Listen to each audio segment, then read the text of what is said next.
Hai kawan-kawan perempuan, jumpa lagi di podcast Kesandung Kawin bersama saya Wita Wibisono. Dan saya Chandra Widanarko yang akan mengantar cerita tendang perkawinan, pasangan, dan perempuan. Hujan! Iya nih gerimis.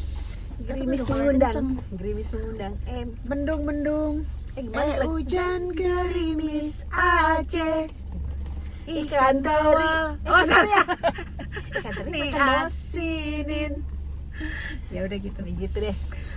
Kami mau bahas tentang sebenarnya poin yang mau kita bahas sih bukan perselingkuhannya ya, Bukan. tapi ada unsur itu. Ya, Gitu. ini cerita tentang seorang narasumber. Jadi gini, narasumber ini menceritakan seseorang. Gitu, kira-kira gitu ya. Yang ada hubungannya dengan dia. Apakah hubungannya? Nanti dulu, sabar. Padahal siapa juga yang nggak sabar. Jadi gini, ini ada seorang laki-laki, dia punya pacar, sudah pacaran selama 6 tahun lah. Kemudian putus. Pernah pacaran 6 tahun. Ya, pacaran 6 tahun, putus. Kemudian dia pacaran sama kakaknya mantan pacarnya. Nah, kakaknya mantan pacarnya itu umurnya lebih tua, sekitar sekian tahun lah, nggak lebih tua, dan sudah berkeluarga. Jadi dalam Masih hal berkeluarga ini ya? masih berkeluarga gitu si kakaknya. Ya kira-kira yang cheating si kakak mantan pacarnya dan dianya sebagai orang ketiga. Seiring berjalannya waktu, kemudian ini nih masih nggak jelas apa ini sudah putus atau enggak. Kemudian dia ketemu sama seorang perempuan yang sedang bermasalah dengan suaminya. Jadi dia curhat. Jadi si perempuan ini curhat. Akhirnya dia merasa nyaman. Pada akhirnya terus dia menyelesaikan hubungan dengan suaminya dan melanjutkan hubungan dengan si orang ini, gitu, dengan si cowok ini, si laki-laki ini. Mereka menikah. Nah, si perempuan ini umurnya 6 tahun lebih tua. Kira-kira ya. Kurang lebih 5-6 tahun lah lebih tua.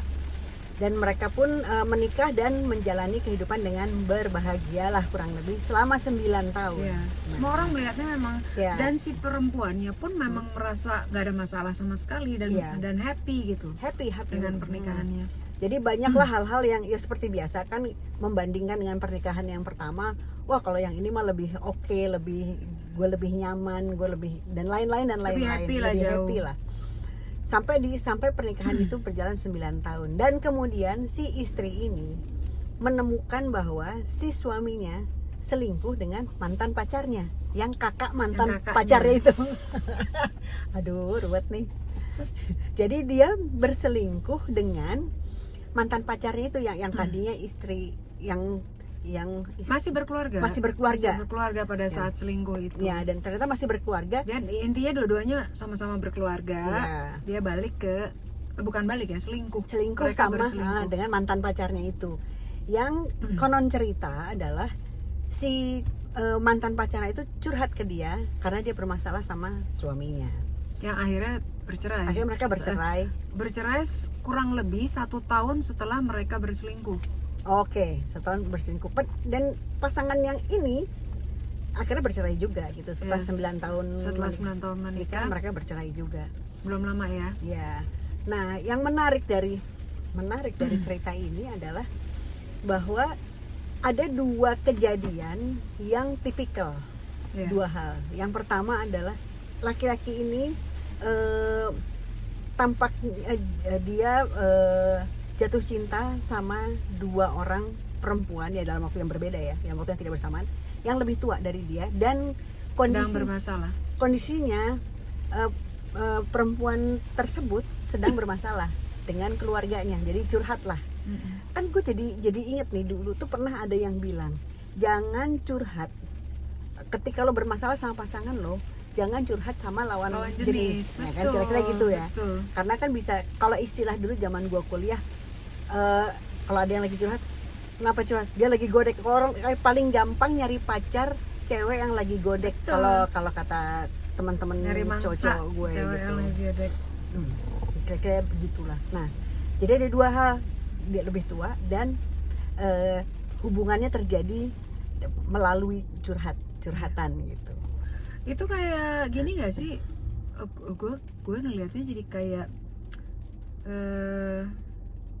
hero syndrome gitu. Nah, bisa Ya nggak juga, sih? bisa juga dia butuh validasi bahwa dia mampu menjadi penolong ya, kira-kira gitu ya Jadi, tadi. mungkin dia emang punya, ya akhirnya jadi kita menilai sekilas ya, kan kita nggak tahu kan, ini kan cuma cerita narasumber gitu. Kalau gue ngelihat sekilasnya jadi kayak dia tuh punya karakter yang gue bisa menjadi pahlawan atau bisa jadi pahlawan buat ini perempuan-perempuan yang sedang bermasalah, sedang membutuhkan gue gitu. Tapi uniknya selalu lebih tua. Iya. Ya kan? Iya. Ya, karena kita bukan ahli ya untuk kasus ini dua perempuan itu emang lebih tua, tapi kan kita nggak tahu dulu ada yang lain-lain yang mungkin umurnya sama atau lebih muda. Kan waktu yang sebelumnya kan umurnya kurang lebih sepantar ya. Sepantar. Yang sama si adiknya. Tapi kan kemudian entah kalau menurut cerita entah selingkuh atau kemudian selesai dulu, tapi kemudian sama kakaknya. Dari adiknya 6 tahun sama kakaknya 1 tahun. Nah, ya jadi memang kalau yang mau disampaikan adalah bahwa pada saat kita bermasalah, kita memang ingin menyelesaikan masalah, bukan sekadar curhat boleh, tapi kadang memang masih milih sih kita curhat sama siapa gitu. Karena kadang gini, ketika kita sedang bermasalah, begitu kita salah langkah, kita malah membuat masalah baru. Ya. Untuk hal ini kan jelas gitu. Udahlah sedang bermasalah, salah langkah, curhat sama lawan jenis, apalagi lawan jenisnya punya pasangan juga. Terus kayak oh enggak, dia brother gue, like my brother gitu. Akhirnya masalah yang kemudian create masalah baru, another problem gitu loh maksudnya. Ini menarik kalau digabungkan dengan cerita bahwa nggak ada perempuan dua orang yang berlawanan jenis bisa bersahabat, padahal kita percaya itu bisa. Kita percaya itu bisa. Sehingga kalau misalnya lo mau curhat sama orang yang berbeda lawan jenis, itu ya pastikan bahwa dia adalah emang beneran sahabat lo, bukan orang lain. Dan gini, gitu, bukan orang baru. Kalau lo merasa dia sahabat, atau kalau lo merasa dia kalau kita perempuan ya, dia my brother gitu, lo nggak akan mau lebih dari itu, lebih dari temen. Iya. Kalau lo mau lebih dari teman dan lo bisa, misalnya sebelumnya nggak ada apa-apa, tiba-tiba dicium lo mau, berarti lo selama itu tidak menganggap dia temen. Iya, lo menyimpan sesuatu, bener nggak? Iya. Semua yang cerita kan kayak gitu. Artinya lo sebenarnya deep in lo menyimpan sesuatu gitu. Memang nggak semua orang bisa bersahabat lawan jenis. Iya. Kalau itu harus kita akui. Betul. Cuma percayalah, ada persahabatan yang berbeda lawan jenis. Aku punya.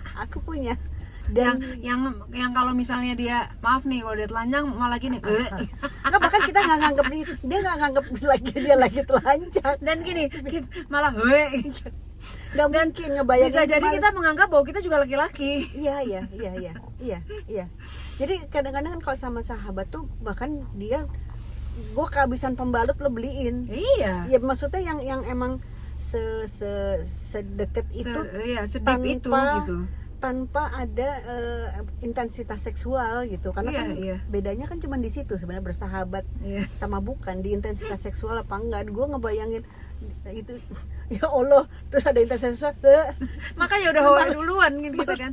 Kalau kita pure, emang kita menganggap dia sahabat, dan itu harus dibuktikan. Betul. Sekarang ini kalau menganggap sahabat, lo disentuh aja bisa lo gaplok, kali lo apa-apaan gue sahabat lo, dan kemudian bisa jadi nggak enak.